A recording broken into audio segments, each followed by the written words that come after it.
Bismillahirrahmanirrahim. Assalamualaikum warahmatullahi wabarakatuh. Teman-teman sekalian, sumber hukum Islam yang disepakati oleh para ulama memang memiliki beberapa versi, tapi semuanya sepakat bahwa Al-Quran adalah sumber hukum Islam yang utama digunakan sebagai pedoman hidup. Setiap muslim diwajibkan untuk mengikutsertakan Al-Quran sebagai pedoman hidupnya untuk menjalankan segala aktivitas dalam hidupnya. Bisa digunakan untuk beraktivitas sehari-hari, menjalankan bisnis, hingga dalam adab menuntut ilmu, semuanya ada unsur pedoman Al-Quran di dalamnya. Nah, di pertemuan ke-8 ini, kita akan sama-sama membahas bagaimana Al-Quran dijadikan sumber hukum Islam sekaligus sebagai pedoman hidup. Al-Quran sebagai sumber hukum Islam. Sumber hukum Islam pada dasarnya hanyalah Al-Quran dan Sunnah Rasulullah. Dua sumber tersebut juga disebut dengan dalil-dalil pokok hukum Islam karena keduanya merupakan petunjuk atau dalil utama kepada hukum Allah. Dalam perkembangan berikutnya, sumber dan dalil hukum Islam berkembang untuk menjawab berbagai permasalahan masyarakat yang berkaitan dengan hukum syara' yang ternyata tidak tercantum di dalam Al-Quran dan Sunnah. Untuk lebih jelasnya, perhatikan skema sumber dan dalil hukum Islam berikut ini. Pada skema ini dapat dilihat dengan jelas bahwa sumber dan dalil hukum Islam pada dasarnya dapat dikelompokkan kepada dua bagian besar, yaitu kelompok sumber dan dalil hukum Islam yang telah disepakati ulama, dan kelompok sumber dan dalil hukum Islam yang masih diperselisihkan oleh para ulama. Para ulama di seluruh dunia telah sepakat bahwa yang menjadi sumber hukum Islam itu hanyalah dua, yaitu Al-Quran dan Sunnah, sedangkan ijma dan qiyas merupakan dalil hukum Islam yang dalam perbuatan atau pelaksanaannya keduanya tetap harus berpedoman pada Al-Quran dan Sunnah. Ada 7 dalil hukum Islam yang masih menjadi perselisihan bagi para ulama, yaitu marsalah mursalah, istihsan, Saddu Dzari'ah, Al-Uruf, Istishab, Madhab Sahabi, dan Syar'u Man Qoblana. Pengertian Al-Quran.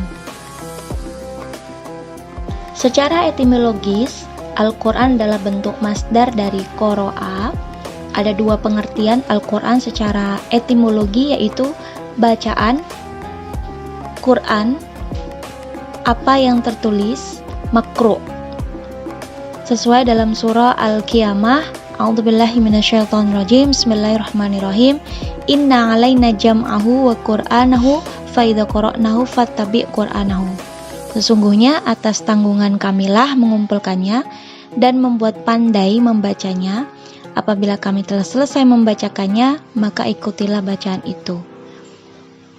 Atau secara keseluruhan, kalamullahi ta'ala al-munazzal ala Muhammad bilafdil Arab al-mangkul alaina bitawatur al-maktub bis-sahib al-muta'abbad bitilawatihi al-mabdu' bil-fatihah wal-makhtum bis-suratin nas.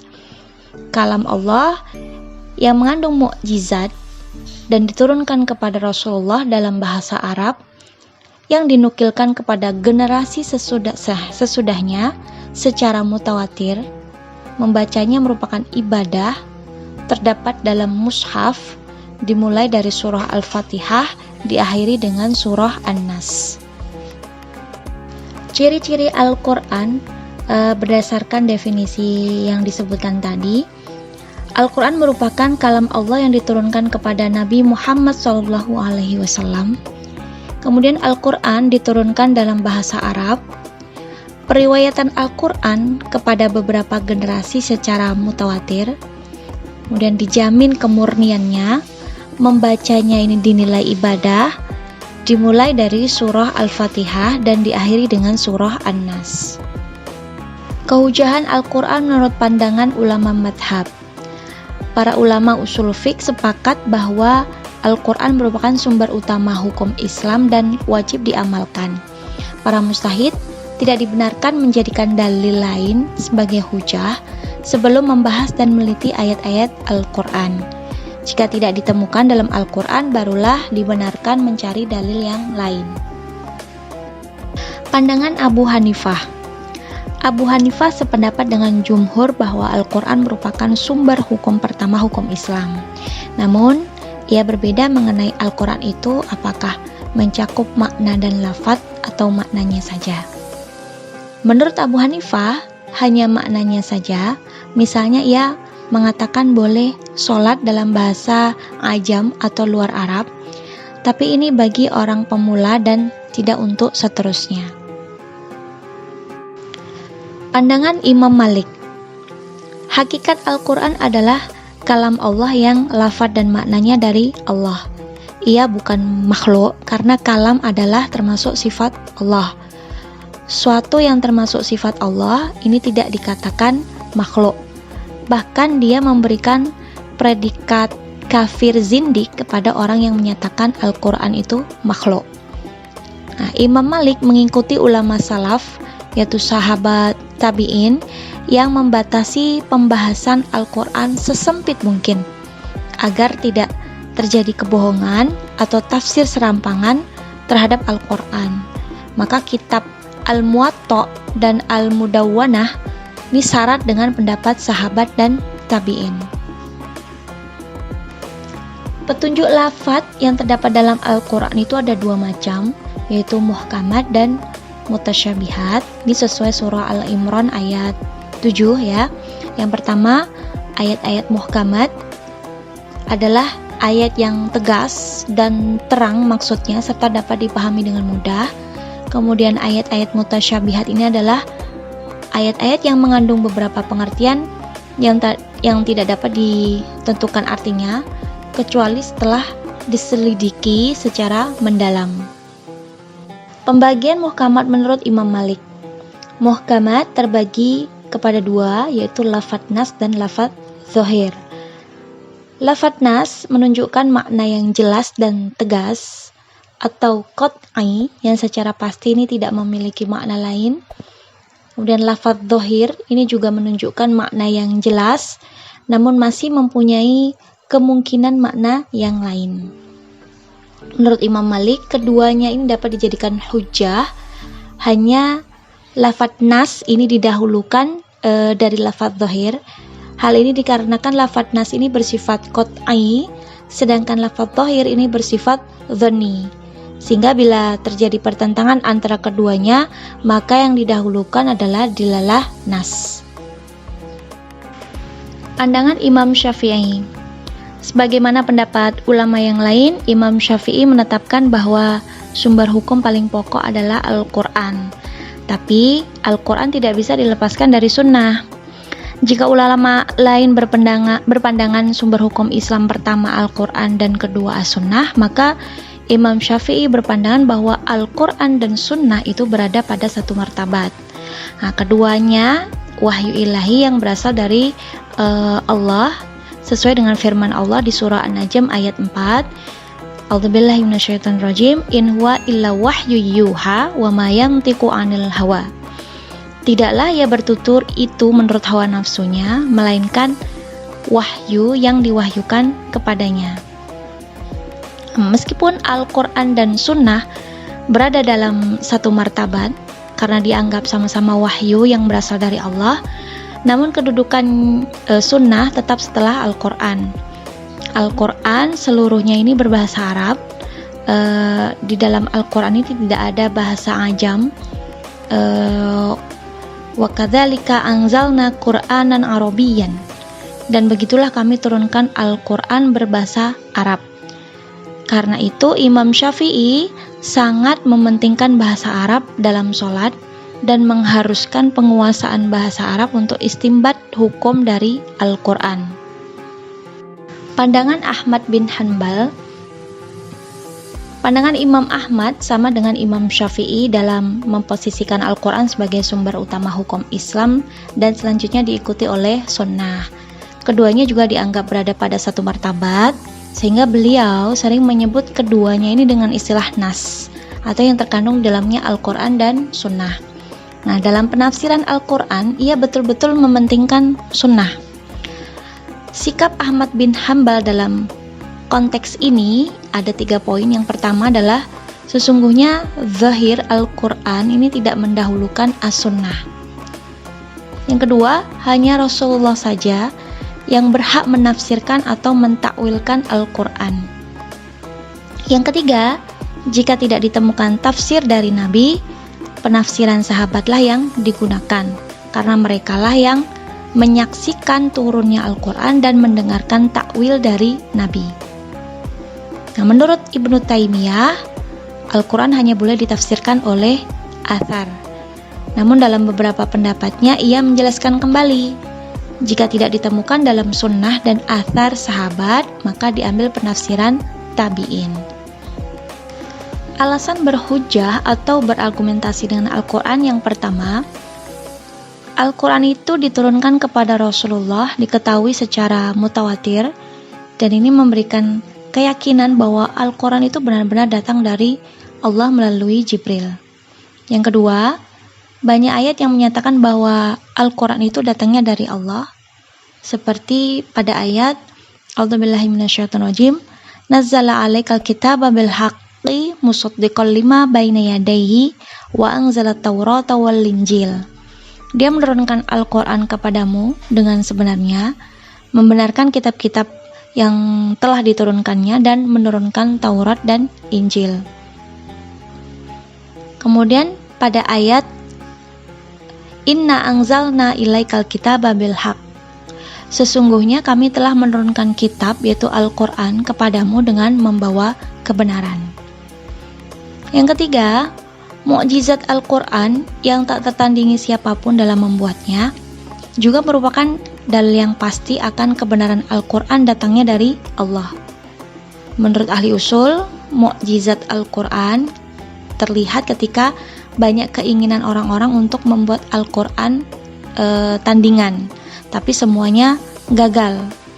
Allah menentang mereka untuk membuat satu ayat atau surah saja seperti Al-Quran, sesuai pada ayat wa in kuntum fi raibim mimma nazzalna ala abdina fa'tu bi suratim minha aw mithliha.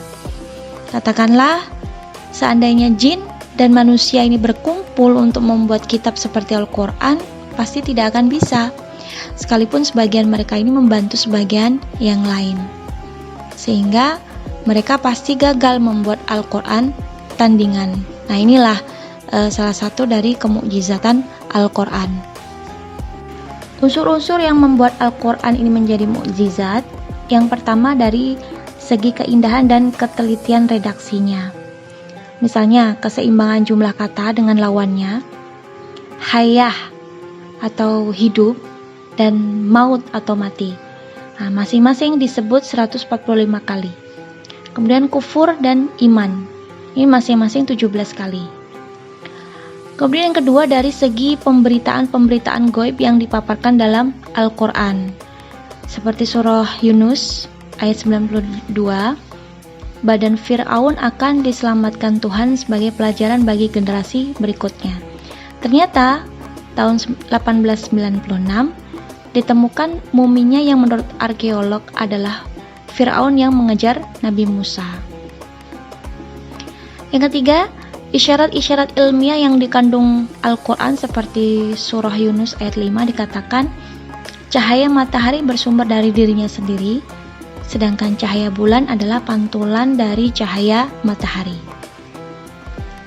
Yang keempat, alam jagat raya seperti bunga mawar merah yang mengkilat. Fa'idang syaqqatis sama fakanat wardatan kaddihan. Apabila langit telah terbelah, maka ia seperti bunga mawar yang kemerah-merahan, seperti kilapan minyak. Nah, yang sangat luar biasa adalah informasi Allah Subhanahu wa taala tentang bentuk kumpulan galaksi atau nebula. Nah, nebula ini adalah kumpulan ratusan miliar galaksi seperti bunga mawar merah yang penuh dengan kilapan minyak. wassama banainaha biaidin wa inna lamusi'un. Bintang-bintang dan galaksi terus berekspansi atau meluas sesuai dengan teori Edwin Hubble 1889 sampai 1953 dan Alexander Friedman 1888 sampai 1925. Hukum-hukum yang dikandung dalam Al-Quran, yang pertama, hukum-hukum i'tiqad. Hukum i'tiqad ini adalah hukum yang mengandung kewajiban para mukallaf untuk mempercayai Allah, malaikat, rasul, kitab, dan hari kiamat. Yang kedua, hukum yang berkaitan dengan akhlak. Yang ketiga, hukum-hukum amaliyah praktis yang berkaitan dengan Allah atau ibadah dan antara sesama manusia atau muamalah. Hukum muamalah dalam Al-Quran, Allah Subhanahu wa Ta'ala menjelaskan pokok-pokok muamalah kehartabendaan atau muamalah maliyah yang adil dalam Al-Quran. Adapun prinsip muamalah maliyah tersebut, yang pertama, melarang memakan makanan secara batil. Ini sesuai dengan surah An-Nisa ayat 29. Ya ayyuhalladzina amanu la ta'kulu amwalakum bainakum bil batil illa an takuna tijaratan an taradhim minkum wa la taqtulu anfusakum innallaha kana bikum rahima. Yang kedua, melaksanakan transaksi bisnis atas dasar ridho. Kemudian pencatatan transaksi hutang piutang yang sering dijelaskan pada materi-materi sebelumnya, ya, sesuai dengan ayat ya ayyuhalladzina amanu idza tadayantum bidainin ila ajalin musamma faktubuh. Kemudian akad transaksi bisnis disaksikan oleh saksi. Washidu idza tabayatum wala yudharu katibu wala syahid. Kemudian tentang larangan riba. Ini sesuai dengan ayat di surah Al-Baqarah. Kemudian ada keterkaitan sektor moneter dengan sektor real. Wa halallahul bai'a wa harramar riba. Jadi jual beli ini mengaitkan sektor real atau barang dengan sektor moneter atau uang atau harga yang dibayarkan. Kemudian investasi dengan sistem mudharabah, musyarakah atau ijarah. Kemudian sasaran kebijakan fiskal Islam melalui zakat. Kemudian ada larangan menyuap atau sogok. Bisa nanti dilihat di ayat 188 di surah Al-Baqarah. Kemudian memberikan keringanan bagi debitur yang tak mampu. Jadi dia mengalami kesulitan membayar hutang, maka ada masa tangguh sampai dia bisa benar-benar mampu untuk membayar. Nah, bila diperhatikan nas-nas Al-Quran tentang muamalah maliyah, ini sifatnya global atau kulli, tidak terinci atau juz'i. Nah, karakter global ini akan membuat hukum muamalah ini lebih elastis dan fleksibel dalam menghadapi perubahan dan tantangan zaman. Karena sifat global tersebut, maka sunnahlah yang menjelaskan hukum-hukum muamalah menjadi rinci dan detail. Di sini bisa dilihat tabel perbedaan prinsip ibadah dan muamalah. Kalau dari sisi ibadah ini bersifatnya tetap, tidak bisa berkembang, bersifat khusus dan eksklusif. Nas-nasnya ini lebih terperinci atau tafsili. Kemudian peluang ijtihad sempit. Sedangkan dari sisi muamalah ini bersifat elastis atau mutaghayyirah, dapat berkembang sesuai dengan zaman dan tempat. Kemudian bersifat universal atau inklusif. Nas-nas umumnya ini general dan peluang ijtihadnya ini sangat luas. Kaedah ibadah dan muamalah di antaranya al-aslu fil ibadah at-tahrim hatta yadulla ad-dalil ala ibahatiha. Pada dasarnya dalam ibadah ini adalah haram kecuali ada dalil yang membolehkannya. Kemudian kaidah yang kedua, al-aslu fil muamalah al-ibahah hatta yadulla ad-dalil ala tahrimiha. Pada dasarnya semua aktivitas muamalah ini boleh kecuali ada dalil yang melarangnya. Kemudian kaidah yang ketiga, al-ahkam yataghayyaru bitaghayyuri al-azminah wal amkinah wal ahwal wal ibadah. Hukum dapat berubah karena perubahan zaman, tempat, keadaan, dan adat. Petunjuk atau dilalah Al-Quran. Kaum muslimin sepakat bahwa Al-Quran merupakan sumber hukum syara'. Mereka pun sepakat bahwa semua ayat Al-Quran dari segi wurud atau kedatangan dan subut atau penetapannya adalah qat'i.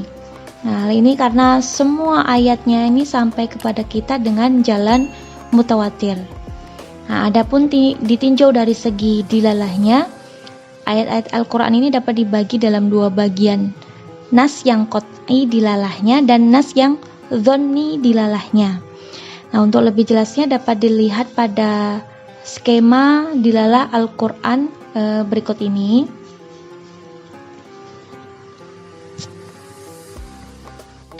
Qat'iyud dalalah adalah lafat-lafat yang mengandung pengertian tunggal dan tidak bisa dipahami makna selainnya. Misalnya ayat tentang waris, hudud, atau kafarat gitu ya. Sesuai dengan firman Allah di surah An-Nisa ayat 11, Allah mensyariatkan bagi tentang atau pembagian pusaka untuk anak-anakmu, yaitu bagian seorang anak laki-laki itu sama dengan 2 bagian anak perempuan, dan jika anak itu semuanya perempuan lebih dari 2 orang, maka bagi mereka 2/3 dari harta yang ditinggalkan, dan jika anak perempuan itu seorang saja maka ia memperoleh separuh harta. Atau dalam surah An-Nur ayat 24, perempuan yang berzina dan laki-laki yang berzina, maka deralah masing-masing keduanya 100 kali. Dhonniyud dilalah adalah lafat-lafat yang mengandung pengertian lebih dari satu atau mungkin untuk ditakwil. Saya firman Allah tentang tangan yang dipotong dalam surah Al-Maidah ayat 38, yang artinya laki-laki yang mencuri dan perempuan yang mencuri, potonglah tangan keduanya, ini sebagai pembalasan bagi apa yang mereka kerjakan. Kata tangan dalam ayat ini mengandung kemungkinan tangan kanan dan tangan kiri. Juga mengandung beberapa kemungkinan. Yang pertama, ujung jari sampai dengan pergelangan, atau ujung jari sampai siku, atau ujung jari sampai bahu. Nah, kemungkinan makna yang banyak ini membuat status ayat tersebut ini dhonniyud dilalah. Qat'iyut tsubut adalah kepastian dari segi jumlah periwayatannya yang banyak pada setiap level, sehingga tidak mungkin terjadi dusta karena jumlah perawinya ini mutawatir. Nah, berdasarkan definisi ini, maka seluruh ayat Al-Quran adalah qat'iyatus tsubut. Kaitan ayat qat'iyud dhonni dengan istihad ini adalah ayat-ayat qat'i yang tidak bisa menjadi objek istihad. Nah, dengan demikian lapangan objek istihad ini hanyalah ayat-ayat dhonni. Dhonniyus tsubut adalah jumlah para perawinya ini tidak sampai mutawatir. Nah, kedhonian ini tidak ada pada ayat Al-Quran, yang ada pada hadis ahad dan masyhur. Pandangan ulama tentang dilalah Al-Quran berhadapan dengan sunnah. Sunni memahami dilalah Al-Quran ini melalui sunnah. Jika tidak ada sunnah, mereka memahaminya dengan ilmu bahasa Arab dan ilmu syariat dengan mengambil maqasid syariah. Sedangkan Syi'i atau Syiah, ini tidak seorang pun yang mampu memahami Al-Quran selain imam mereka yang 12. Ini imam-imam tersebut sebagai kunci memahami Al-Quran, karena imam tersebut dianggap maksum atau terhindar dari kesalahan.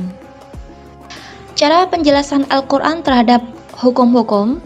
Yang pertama, penjelasan rinci, ini seperti hukum waris, hukum pidana atau hudud, dan kafarah. Yang kedua, penjelasan global itu seperti sholat. Ini tidak dirinci jumlah rakaatnya. Zakat juga tidak jelaskan benda yang dizakati, nisab dan haulnya. Kemudian untuk menjelaskan ayat yang global itu, Nabi Muhammad melalui sunnahnya ini merinci, menjelaskan dan mengkhususkannya. Nah, sifat Al-Quran yang global ini dimaksudkan agar Al-Quran ini menjadi elastis dan fleksibel dalam menghadapi tantangan zaman yang selalu berubah. Seandainya Al-Quran semuanya bersifat rinci, maka ia akan kaku dalam menghadapi perubahan zaman yang selalu berubah atau berkembang. Oleh karena itu, prinsip-prinsip umum Al-Quran ini menjadi penting artinya dalam mengantisipasi perkembangan zaman. Kesempurnaan Al-Quran dirangkum dalam 4 hal. Yang pertama, teks-teks rinci yang dikandung dalam Al-Quran, yaitu teks-teks global yang mengandung berbagai kaedah-kaedah dan kriteria umum ajaran Al-Quran. Para ulama memahaminya sesuai dengan tujuan-tujuan yang dikehendaki oleh syara' atau yang biasa disebut dengan maqasid asy-syariah. Yang kedua, kaedah usul fiqh yang terkait dengan Al-Quran. Yang ketiga, Al-Quran merupakan dasar dan sumber hukum Islam, sehingga seluruh sumber hukum atau metode istinbat harus mengacu kepada kaedah umum yang dikandung dalam Al-Quran. Yang terakhir, untuk memahami Al-Quran, para mujtahid harus mengetahui asbabun nuzul, karena ayat-ayat Al-Quran itu diturunkan secara bertahap sesuai dengan situasi dan kondisi sosial. Alasan pentingnya asbabun nuzul adalah seseorang tidak bisa memahami kemukjizatan Al-Quran kecuali setelah mempelajari situasi kondisi di zaman turunnya Al-Quran.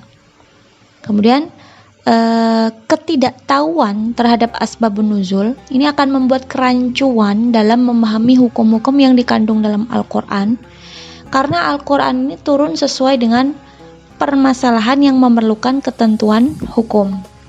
Nah, dalam memahami kandungan hukum dalam Al-Quran, mujtahid juga dituntut untuk memahami secara baik adat kebiasaan orang Arab. Contoh dalam memahami firman Allah Subhanahu wa taala pada ayat watimul hajja wal umrata lillah. Sempurnakanlah haji dan umroh untuk Allah. Nah, ayat ini hanya memerintahkan untuk menyempurnakan haji dan umroh, bukan memerintahkan haji dan umroh itu sejak semula. Hal ini dikarenakan orang-orang jahiliyah dahulu itu sudah melaksanakan haji dan umroh, maka Allah memerintahkan untuk menyempurnakan sebagian manasik haji seperti wukuf di Arafah. Kesimpulannya, wahyu Allah sebagai sumber hukum itu dapat dirasakan dengan baik fungsinya ketika manusia sadar bahwa hanya petunjuk Allah sajalah yang menjadi sumber hukum dari segala segi kehidupan. Kita bisa mengamalkannya seperti saat akan tidur, makan, pergi keluar rumah, atau ibadah muamalah yang lainnya dengan anjuran yang telah difirmankan Allah di dalam Al-Quran.